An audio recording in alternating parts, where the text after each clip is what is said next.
ำของผู้บ่าวบ้านเฮาตีไก่กินเหล้าขาวตีดกีตาร์ห้องเพลงหน้าตาคือโจรแต่อายบ่แม่นนักเลง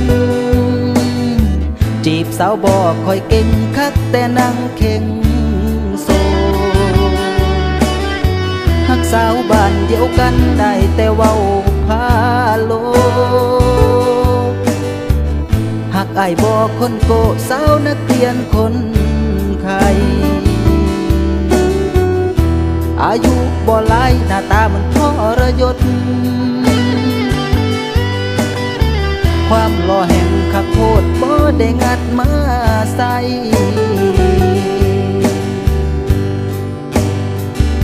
ตะเว้นคอยบายสาดตาจังพากันตื่นหมู่แห่งแตกฟื้นวินล้อมวงกันก้องเหล่าขาว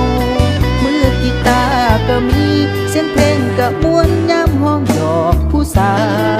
วรินรินมาเหล่าขาว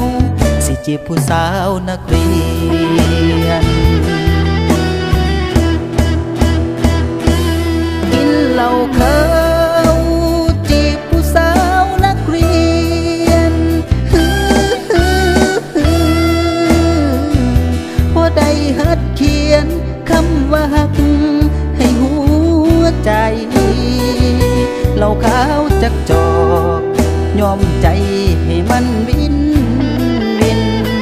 ก่อนสิไปเปิดสินหัวใจผู้สาวนักเรียน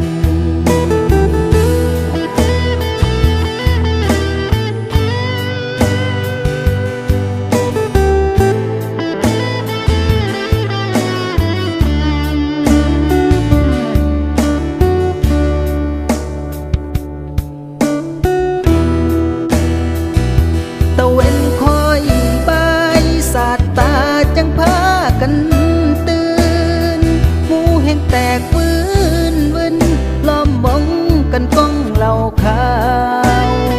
มือกีตาร์ก็มีเสียงเพลงกะม่วนยามห้องดอกผู้สาวรินรินมาเหล่าขาวสิจีบผู้สาวนักเรียนกินเหล้าขาวจีบผู้สาวนักเรียนพอได้หัดเขียนคำว่าฮักให้หัวใจเหล้าขาวจักจอกยอมใจให้มันวินวินก่อนสิไปเปิดสินหัวใจผู้สาวนักเรียนรินรินมาเหล่าขาวสิจีบผู้สาวนักเรียน